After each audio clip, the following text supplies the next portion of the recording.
You start seeing some success with Facebook ads. You have some winning ad sets, or maybe even you're scaling. You have some winning CBOs, everything is amazing. But as soon as you really scale, the CPA goes up. I scale my budget, my cost per purchase doubles. And my question to you is, why? Do you know why that happens? And the second question, which is what we're gonna solve in this video to avoid looking like this guy, is do you know what to do when this happens? So in this video, I'll show you a bunch of proof and we will cover the real reasons why the cost per purchase goes up when you scale, in terms of audience, ready to buy, not ready to buy, creative fatigue, learning phases, overlaps. We will talk about all of this, which is very, very technical, but it's necessary for everybody. No matter your level, you have to watch the video. And my promise for you in this video is this. How is this video gonna help you? So on the first half of the video, the idea is to help you fully and forever understand why, when you scale your budget, your cost per purchase will go up, theoretically. Once you understand why, and you will see the 5 reasons developed, that's gonna empower you, first things first. But then after that, we will see kind of like a strategy or a what to do after you isolate that's the reason why. What can you do? So make sure you watch the video in a selfish way, and through the video all the time you think, I'm not just learning, I'm thinking, how does this apply to my specific case? So it's gonna be a great video. Let's start with proof. Basically, I'm gonna show you that for this specific case, I could increase the budget a lot without increasing my cost per purchase. So this is the report. On top, we've got amount spent. I'll show you specific examples now. But as you can see, on February, we were spending more or less 1,000 a day, right? And April, we touched 3K for the first time ever. So it's like a constant increase in budget.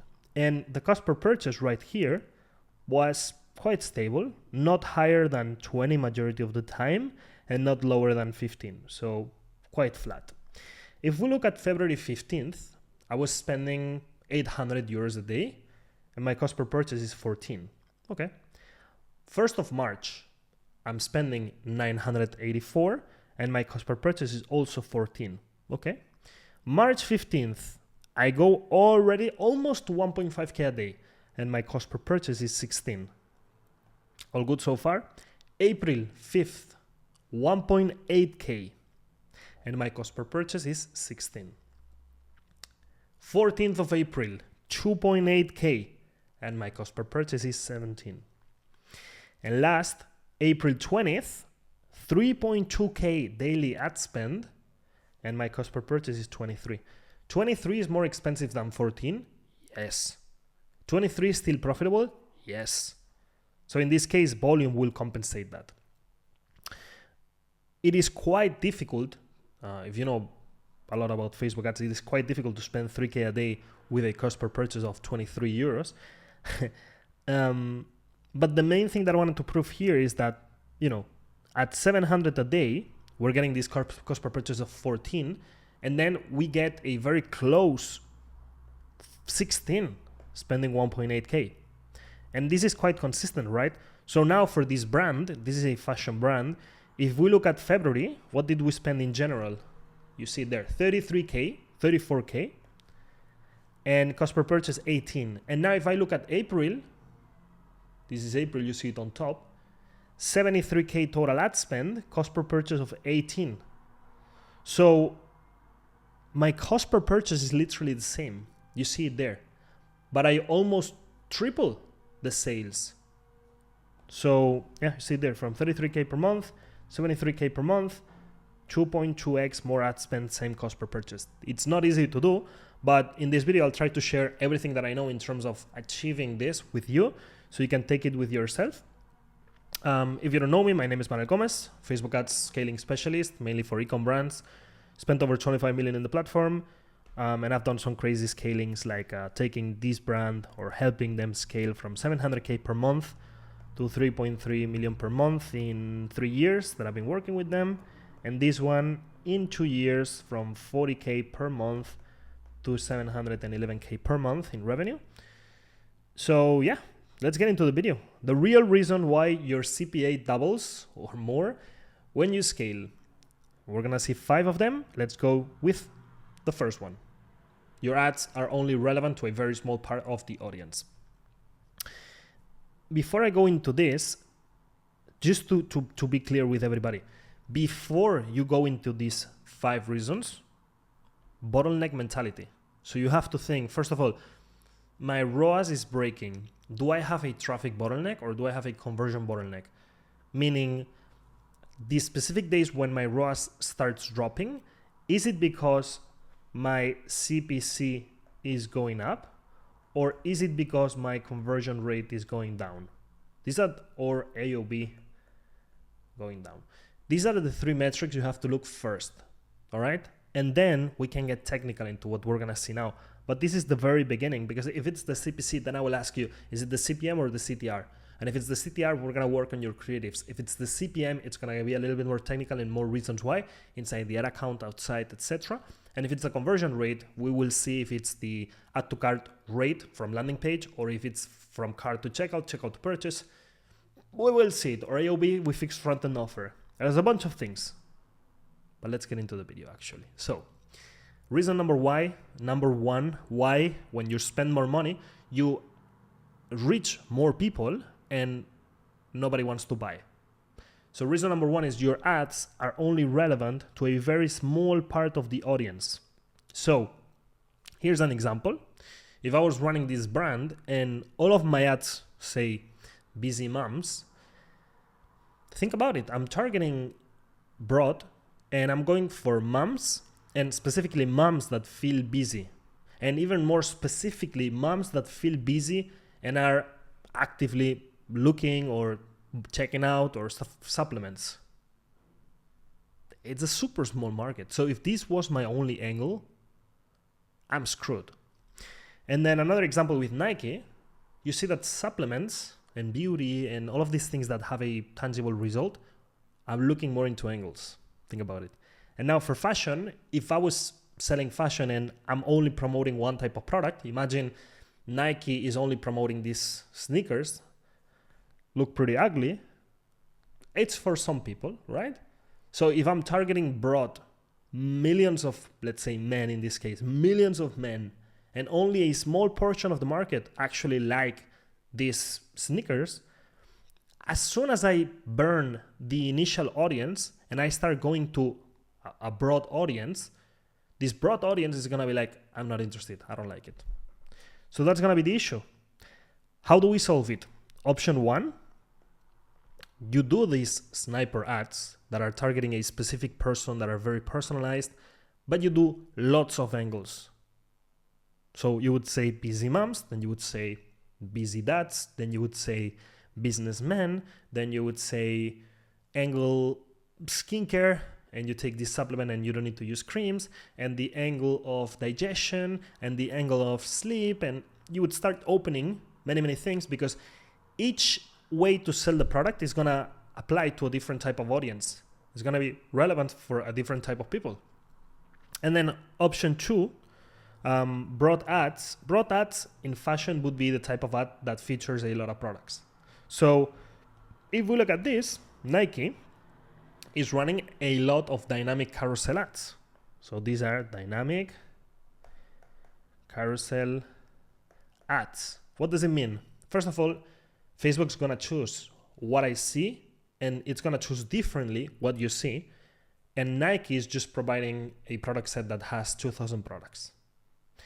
And secondly, not only I'm gonna see this, I'm gonna see a carousel. So when I see a carousel, even if I don't like the first product, I have options, 10 or 20 products. So I keep on scrolling till I find something that I like. That's very smart.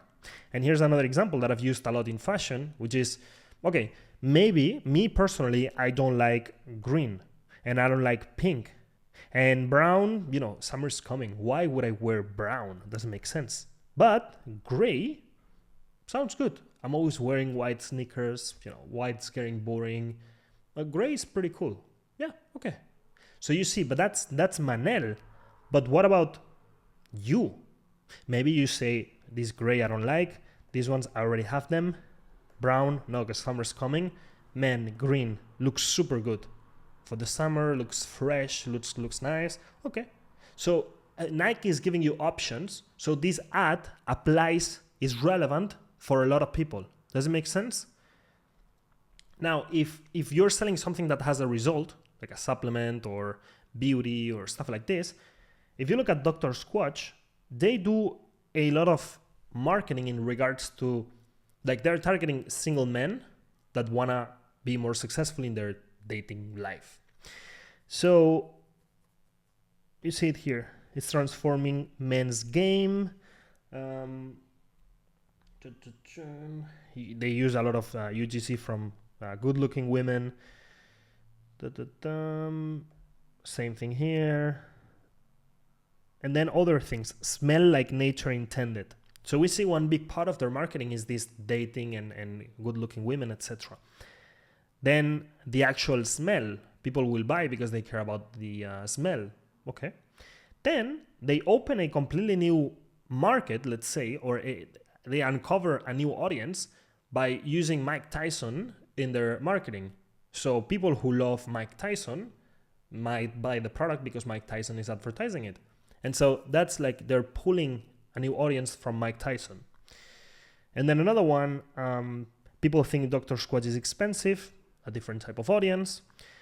Dr. Squatch deodorant lives up to the hype, and here they do a product review. So by having different marketing angles, they're going to be targeting different people. So that would be for those type of products. And for commodities like fashion, what we would do is we show a lot of product, right? So those are the two options, but this is what not to do.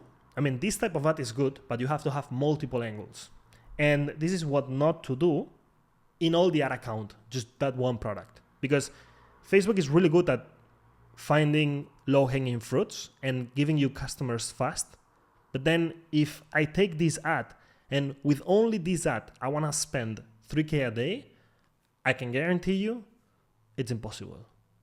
Because there's not enough people in the world that from $3,000 in ad spend, I don't know how many impressions, but that are going to care and are going to love this product so fast to impulse buy it. You burn the audience very fast, the low-hanging fruits. So you have to open ads that are relevant to a lot more people. Okay? Let's go into point number 2. So ready to buy versus not ready to buy funnel. Now we move from ads into funnel. So this is your audience. When you target people on Facebook and you're in the ad set and Facebook says 50 million potential audience. Okay, these are the 50 million. So what you have to understand, especially when you're starting to scale, what you have to understand is that the people who are ready to buy on that specific day, on that specific moment, is only the green people in there. So the rest are in the not ready to buy category. And my question to you is, what are you going to do about it? Because you cannot have the type of ad that is very direct and try to spend $10,000 a day with that specific ad, because not enough people want to buy it today, right now, fast. So let's see it with an example, okay? And this happened to me with a one-on-one session that I did 2 weeks ago. Gifting niche. And it's the gifting niche in evergreen. It's a challenge. But here's how I would communicate in the funnel everywhere with the audience that is ready to buy. I would say, this is the perfect gift. And I would send people to the product page, because I would assume that people are actively looking for a gift for the girlfriend, and just send them to the product page. And that's it. This is the perfect gift. I know you're looking for gifts, and this is the perfect one. I'm assuming that everybody is going to be on the green side. Now, if I read Breakthrough Advertising and I watch Manel's videos, I would also understand that 95% of people are in the black category of people. So, not ready to buy. And in this not ready to buy people, what I would do and what we came up in the coaching session was, okay, we have to convince people actually that, first of all, why giving a gift to your girlfriend is an amazing decision, right? And once we convince them of this, then we will send them into a listicle to achieve that. So it's gonna be a listicle funnel. Like, for example, 5 reasons why giving this gift to your girlfriend will spark the fire that you've lost in the relationship. Okay, because the fire in the relationship is something that every single man wants, and the vehicle is gonna be a gift. Fantastic. Makes sense. You see that? Because I'm going to a mass market desire. So all of these guys, if they have a girlfriend, all of these guys I would assume that every one of them wants to have more fire, more connection in the relationship. But do you think every one of these guys is looking for a gift? No, I can guarantee you, no. So that means that when we try to scale, we have to not only touch the budget, but also adapt our message to a not qualified, not ready to buy audience. And that becomes scalable. But just going and saying, hey, this is the perfect gift. It made my girlfriend cry. Buy it now, 20% off. No, right? Yeah, as I was mentioning, read Breakthrough Advertising to understand this. I think this book will unlock a lot more scalability than you learning about manual bidding. You know what I mean? Because if you understand what I explained right now on how to be relevant for millions of people, then you don't need to be that amazing when it comes to media buying, because you're really good at copywriting and understanding the market from like a helicopter type of eye view. And it was mandatory for me. I mention this book all of the time. So on the online course that's inside the Metascaling Accelerator, I made a 43-minute module explaining the whole book on how to implement it. So from what is copywriting to 5 key quotes from the book, mass desire, state of awareness, sophistication of the market, and then 7 basic techniques of breakthrough advertising. So important book to understand scalability. And I'm not gonna, this is not to discourage anyone, but if I was selling, leggings for pregnant women, do you think I can spend 5K a day on Facebook ads? No, not at all. Because my ads are not relevant to enough people so that I can spend 5K a day every single day. Makes sense? I hope it makes sense. Reason number 3, why your cost per purchase goes up when you scale. Creative fatigue, right? So that can happen. Actually, this is the worst that can happen, and I have this in my accounts sometimes. Learning limited and creative limited. That's a pain in the ass. Usually when you have creative limited, read. So that's all ads within this ad set have images or videos that might have been shown to your audience too many times. So your audience is getting burned and is not reacting to the ad anymore. Okay, so what should I do here? A few options on solving creative fatigue is add ads to the ad set, or you could do you could get used to creating all ad sets with 3 ads since the beginning. So instead of creating the ad set with just 1 ad and then it will get creative fatigue, I put 3 ads from the beginning. And then broad messaging, because this is one part of it, but the other one is your message, what you say in the ad creative, is it relevant for enough people so that Facebook will keep on reaching new people? Or Facebook will think, these leggings for pregnant women are only for pregnant women. in the US. So I'm gonna pick the pregnant women in my platform and I'm gonna show them this ad. And then they stay on this audience and they don't go into any new audience because that new audience is not proving that is pregnant. So it stays here. So here, what you can do is refresh the creatives every week. So you will stay in a small audience and all the week new ad creatives. This is one way to solve the problem. And the other way to solve the problem is you have a broad messaging. So for the pregnant thing, you could be targeting men that have their wife pregnant. And the man is going to buy this as a gift. Fantastic. So, or you could be targeting the grandmother. Buy this if your daughter is pregnant. Stuff like this. Point number 4, scaling kills the learning phase. Super long story short, as soon as you break the learning phase, the algorithm becomes a little bit stupid. So don't break the learning phase.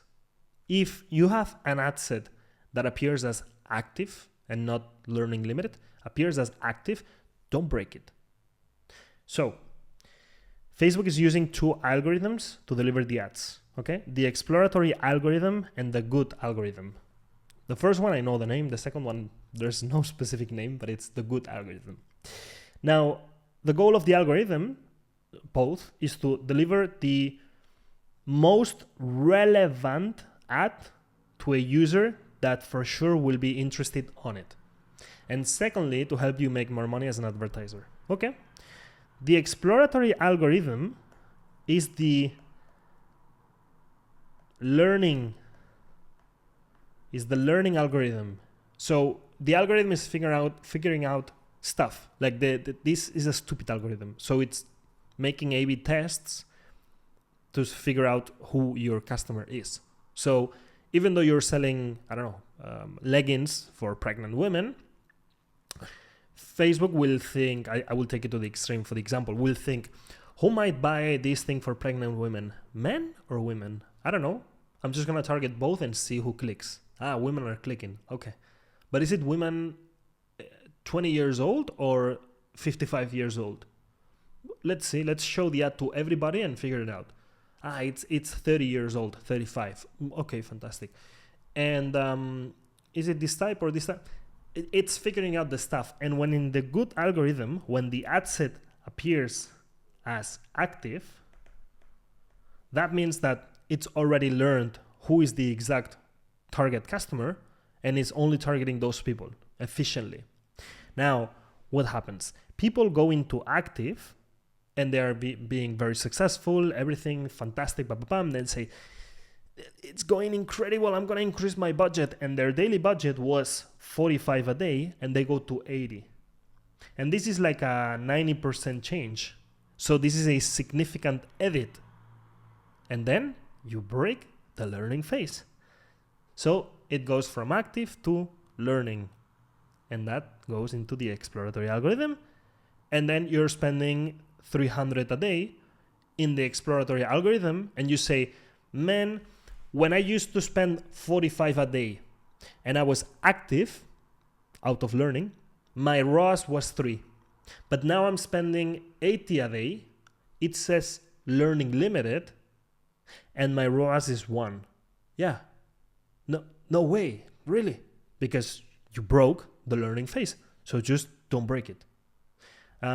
Budget increases and budget decreases must be less than 70% of that budget. So if I'm spending 100 daily and I want to scale, what am I going to do? 170. That's it. Sometimes for intraday scaling, I don't care about this. But we're talking about, you have this problem and this could be a potential reason. That's it. Look into this article by Meta, Significant Edits and Learning Phase. And all of this will make the ad set re-enter the learning phase. So don't break the learning phase at the same time that you scale the budget and then in 2 days start complaining.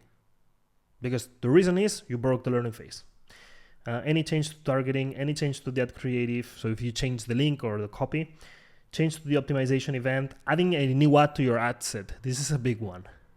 You have an ad set out of learning phase with 50 purchases accumulated. It's super efficient, good ROAS, and you put a new ad inside of that ad set. Re-enters learning.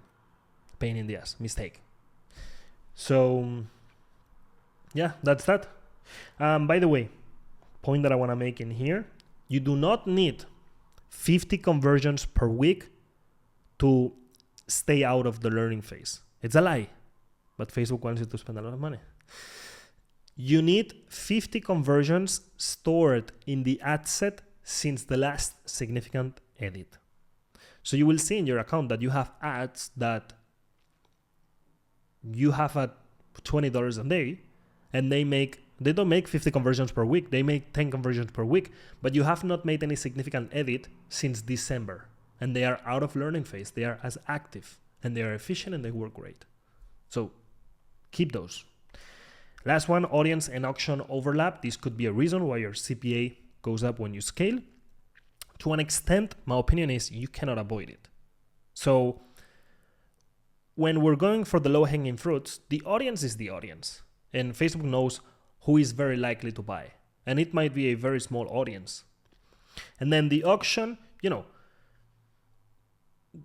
unless I have just one campaign with one ad set, there's always going to be a little bit of auction overlap. So to an extent, you cannot avoid it, but you should aim to minimize it. Like, don't make it worse.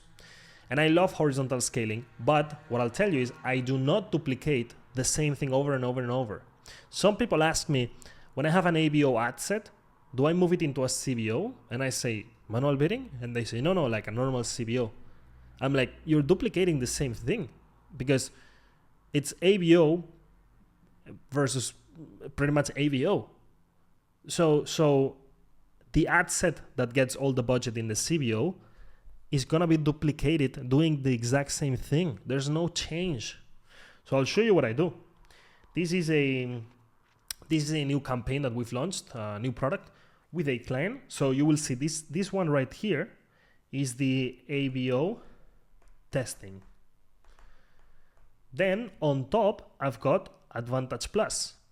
The delivery changes a little bit already. So this is good. Now, the winners from the ABO can be moved into the Advantage Plus. And yes, they will be active in ABO and Advantage Plus. But I'm kind of okay with it. Advantage Plus works with AI, is a different delivery, is doing a little bit of retargeting. And then in the ABO testing, I'm doing prospecting, works with machine learning. It's a bit different. Cool. And then with the CBO, I'm having a very overbidding bid cap. So the total value in the auction of the CBO is very, very high. So I'm competing with people that are in this bid cap 200 space. I'm not competing with the people that are going at lowest cost. So that already leaves me quite chilled with it. Am I going to have overlap with this? Yes. But is it going to be a disaster? Usually no. So in this case, we look for a ROAS of 2 and 281 is good for the client. And that's good. 64 purchases on a new product launch. On a new product launch that we don't know if it's going to work or not. So pretty good. And that's it, guys. Those were the 5 reasons why your CPA might be going up like crazy as soon as you scale your budget. I hope it was useful. If you've got any specific question, let me know in the comments. Anything coaching related, you've got a link in the description of the video where you can check a landing page with information about my coaching, one-on-ones, group, community, course, everything. If you enjoyed the video, I would super highly appreciate that you subscribe to the channel. I'm uploading twice a week, very wonderful videos on what has been really helping me in this process of scaling so much. And also leave a like on the video for the algorithm to push this and help a lot more people. And that's it. Any feedback you have or any doubt, I'm here to help. Just leave a comment and I'll be with you. See you on the next one. Bye-bye. Ciao.